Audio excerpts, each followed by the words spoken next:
नमस्ते साथियों, कक्षा 11 रसायन विज्ञान का वार्षिक परीक्षा का पेपर आपके सामने है। कुछ जिलों में वार्षिक परीक्षा एग्जाम हो चुकी है और देखने को ये मिला कि इन पेपरों में काफ़ी क्वेश्चन रिपीट हुए हैं। तो बिना टाइम ख़राब किए हम इस पेपर को सॉल्यूशन इसका हल करते हैं। उसी के साथ जो स्टूडेंट फर्स्ट बार इस एमके बूस्टर यूट्यूब चैनल पे आए हैं वो चैनल को लाइक शेयर और सब्सक्राइब करना ना भूलें। और वीडियो की डिस्क्रिप्शन में व्हाट्सएप ग्रुप का लिंक दिया है, उसे आप ज्वाइन कर ले, जिससे समय समय पर आपको महत्वपूर्ण सूचनाएं मिल सके। क्वेश्चन नंबर 1 आपके सामने कि कैथोड किरणें होती है। तो याद रखिए कैथोड किरणें क्या होती है? ऋणावेशित होती है, इन पर ऋणावेश होता है। कैथोड किरणें क्या होती है? ऋणावेशित। और अगर एनोड किरणों की बात होता तो वो क्या होता? धनावेशित। अगला, मिलिकन तेल बूंद विधि। मिलिकन तेल बूंद विधि से क्या ज्ञात किया जाता है? तो मिलिकन तेल बूंद विधि की सहायता से इलेक्ट्रॉन पे आवेश को ज्ञात किया गया कि इलेक्ट्रॉन पे आवेश कितना है, वो कौन सी विधि की सहायता से? मिलिकन तेल बूंद विधि के द्वारा ज्ञात किया गया। इसके बाद एक नेक्स्ट क्वेश्चन, निम्न में से किसमें असमानुपात नहीं होता है? देखो यहाँ पर जो Cl है उसका ऑक्सीजन अंक होगा +1, इसमें आएगा +3, इसमें आएगा +5 और इसमें आएगा +7। तो जो Cl होता है, क्लोरीन होता है, वो -1 से +7 ऑक्सीजन अवस्था रिप्रेजेंट कर सकता है। तो यहाँ +7 मैक्सिमम है, तो ये और अधिक प्रदर्शित नहीं कर पाएगा। इस कारण से Cl4-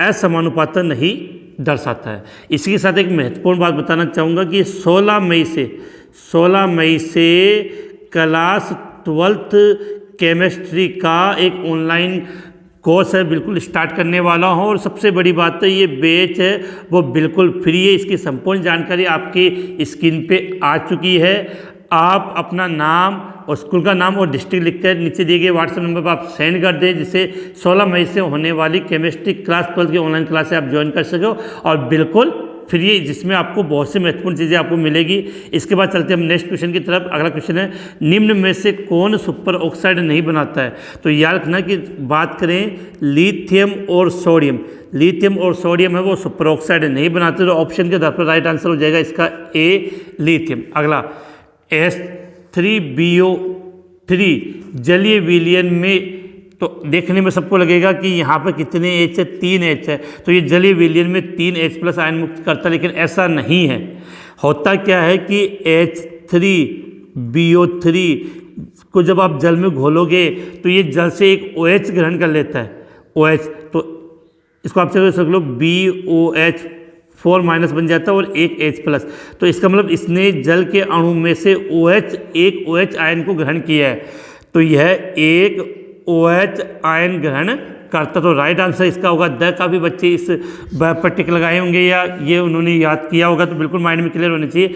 H3BO3 जलीय विलयन में एक OH- आयन ग्रहण करता है, इसी के कारण ये एक दुर्बल अम्ल की भांति व्यवहार करता है। इसके बाद चलते हैं हम नेक्स्ट क्वेश्चन की तरफ, जो नेक्स्ट पेज पर है। इसके बाद नेक्स्ट क्वेश्चन है, निम्न में से प्रोड्यूसर गैस है CH4, CO+H2, CO+N2 CO2। तो ध्यान रखना कि प्रोड्यूसर गैस किसको कहा जाता है? CO+N2 के मिश्रण को हम क्या बोलते हैं? Producer gas. यहाँ से एक बात और याद कर लेना कि CO+H2 को हम वाटर गैस या इसको हम क्या बोलते हैं? संश्लेषण गैस कहते हैं। इसके अलावा ठोस CO2 को शुष्क बर्फ कहा जाता है, और जो CH4 मेथेन है इसको हम मार्शल गैस के नाम से जानते हैं। तो केवल आंसर नहीं है, पूरा उसका पोस्टमार्टम करना, उससे रिलेटेड सभी क्वेश्चनों को अपने जानना।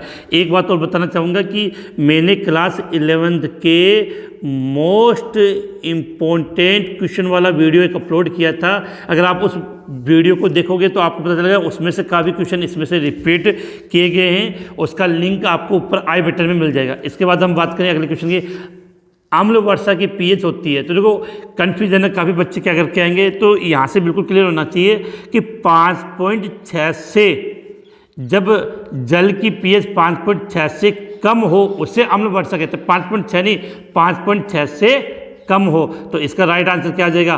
5.4।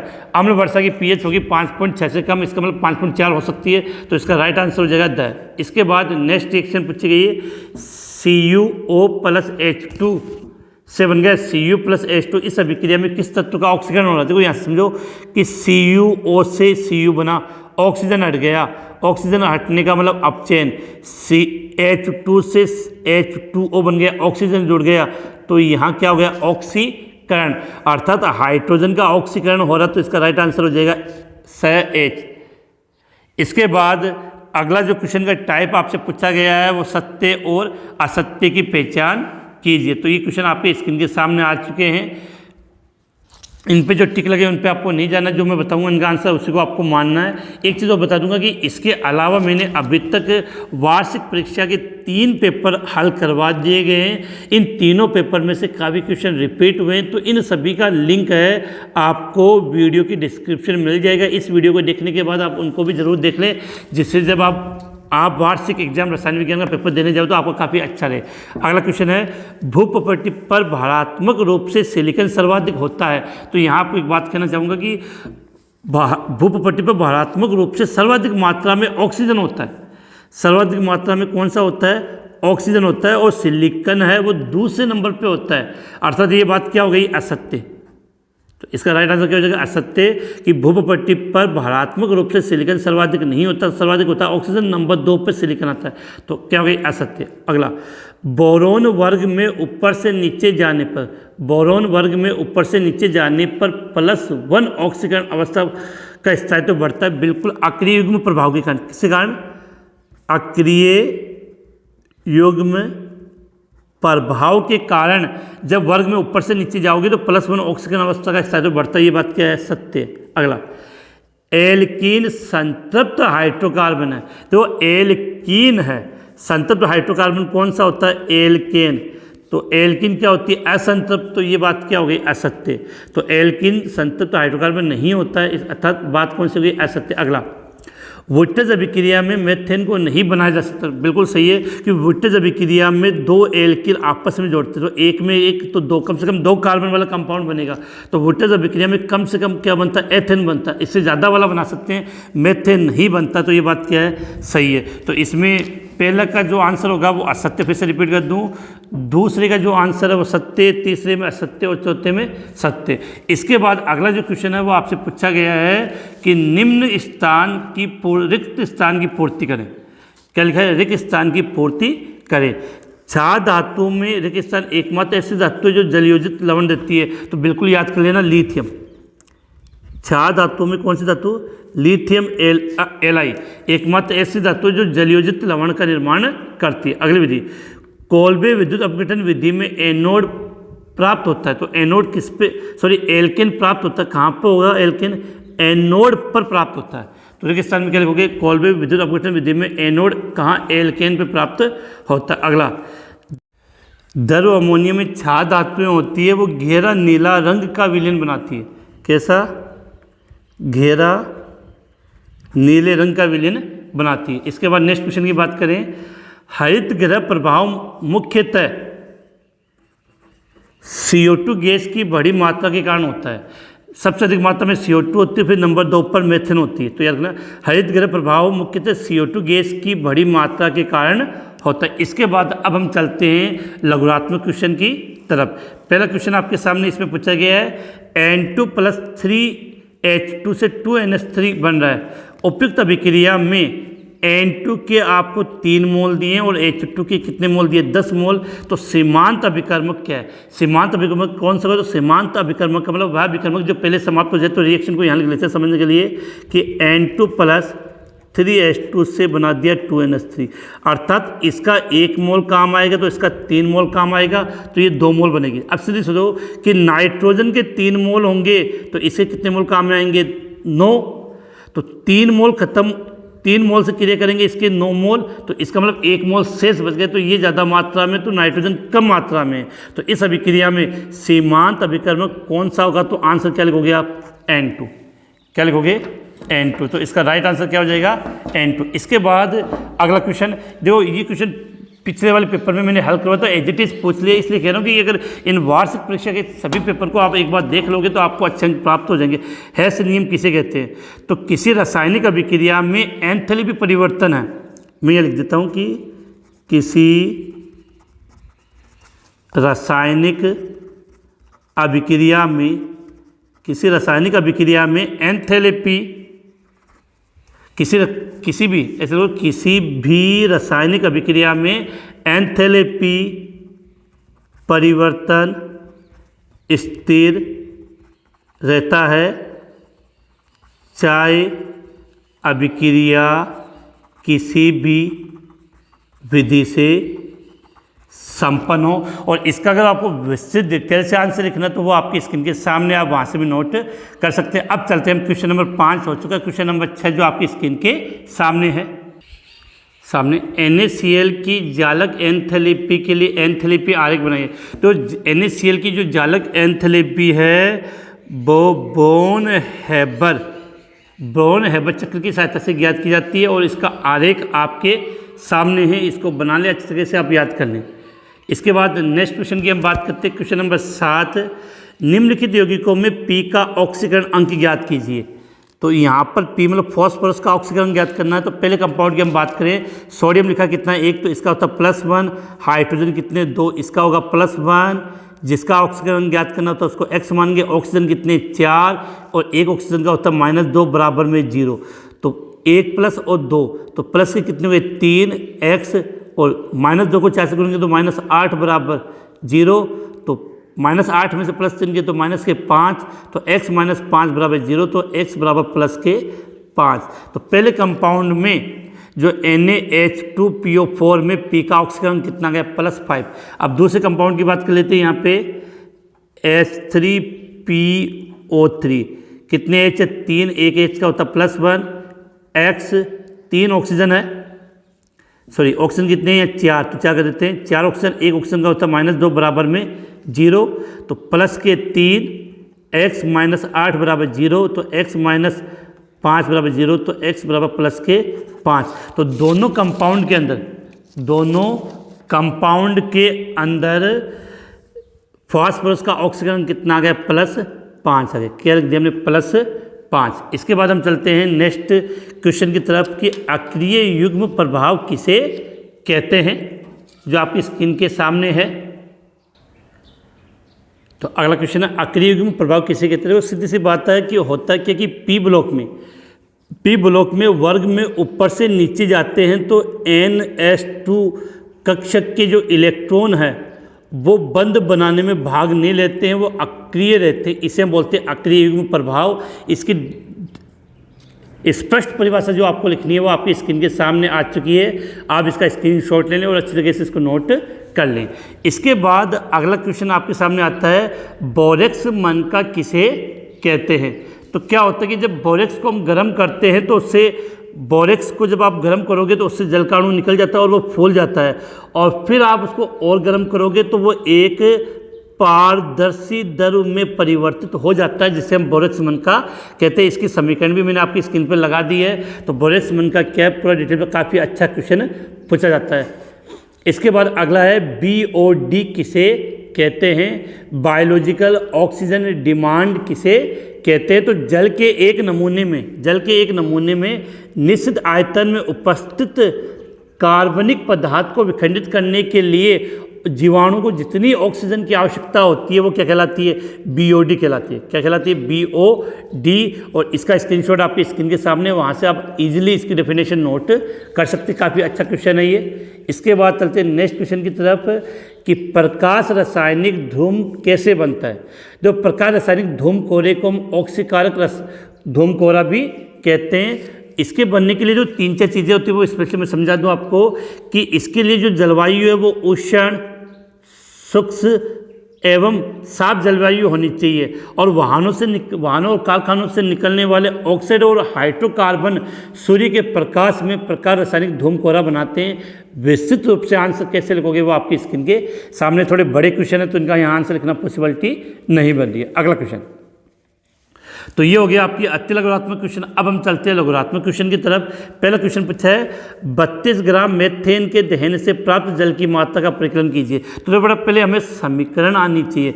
मेथेन CH4 दहन करने का मतलब ऑक्सीजन से क्रिया कराओगे तो क्या बनेगा, CO2 + H2। रिएक्शन इक्वल करनी है तो 2 यहाँ लग जाएगा, 2 यहाँ पे। इसका मतलब क्या हुआ, 1 मोल मेथेन से 2 मोल जल बनेंगे। ये समझो 1 मोल मीथेन से 2 मोल जल के बनेंगे। अब देखो मीथेन के 1 मोल का भार कितना होता है 16 ग्राम, और आपको कितना दिया 32 ग्राम, तो 16 ग्राम होगा तो इसका होता है एक जल के अणु का होता है 18 18 32। तो अगर इसकी 16 ग्राम मात्रा लोगे तो इसकी 32 बनेगी, और इसकी 32 ग्राम मात्रा लोगे तो इसकी कितनी बनेगी 64 ग्राम, नहीं 18। ऑक्सीजन का कितना होता है 18, 1 का 18 तो 2 का 36, 36 दूनी 72। तो सीधी सी बात है कि 32 ग्राम मीथेन के दहन से प्राप्त जल की मात्रा कितनी हो जाएगी आपकी 72 ग्राम। अगला है, अगले क्वेश्चन की बात करें कि निम्न तत्वों के विन्यास को लिखिए। देखो क्या लिखा, कॉपर परमाणु क्रमांक 29, तो इसका इलेक्ट्रॉन विन्यास के आर्गन 3d10 4s1 होता है। ये तो किसका इलेक्ट्रॉन विन्यास हो गया कॉपर का। अब सीरियम, सीरियम का परमाणु क्रमांक 58 होता है, तो इससे पहले जो अक्रिय गैस आती है, इससे पहले जो अक्रिय गैस आती है वो जिनोन आती है, और फिर देखो 6s2 एब्लो का तत्व है, फिर यहाँ आ जाएगा आपका 5d, यहाँ आ जाएगा 4f, एक इलेक्ट्रॉन इसमें होता है और एक इलेक्ट्रॉन इसमें होता है। ये हो गया। तो जिनोन का परमाणु क्रमांक 54 54 2 56 57 और 1 58। तो सीरियम का इलेक्ट्रॉन विन्यास की जगह 4f1 5d1 6s2 होता है। इसके बाद नेक्स्ट क्वेश्चन की बात करें, बम्ब कैलोरीमीटर का क्या उपयोग है, इसका आरेख बनाइए। तो बम्ब कैलोरीमीटर की सहायता से डेल्टा यू का मापन किया जाता है। काफ़ी क्वेश्चन इससे पिछले वाला जो पेपर मैंने हल करवाया था उससे काफ़ी क्वेश्चन इसमें रिपीट हुए। उसमें ये क्वेश्चन भी था कि बम्ब कैलोरीमीटर का उपयोग डेल्टा यू के मापन में किया जाता है। डेल्टा यू का मतलब आंतरिक ऊर्जा में परिवर्तन। डेल्टा यू का मतलब क्या होता है, आंतरिक ऊर्जा में परिवर्तन। तो बम्ब कैलोरीमीटर की सहायता से डेल्टा यू अर्थात आंतरिक ऊर्जा में परिवर्तन को ज्ञात किया जाता है, और इसका आरेख कैसे बनाओगे वो आपकी स्क्रीन के सामने है। बिल्कुल समझ में आ गया होगा आपको अच्छी तरीके से। इसके बाद क्वेश्चन नंबर 15 जिसकी हम बात कर लें, बेरिलियम के असंगत व्यवहार को समझाइए। तो बेरिलियम के असंगत व्यवहार का मुख्य रीजन एक तो क्या होता है कि इसका ऐसे दो परमाणविक व आयनिक त्रिज्या का छोटा आकार, परमाणिक व आयनिक त्रिज्या का छोटा आकार, दूसरा उच्च आयनन एंथैल्पी होती है, उच्च आयनन एंथैल्पी, और तीसरा संयोजकता कोष में डी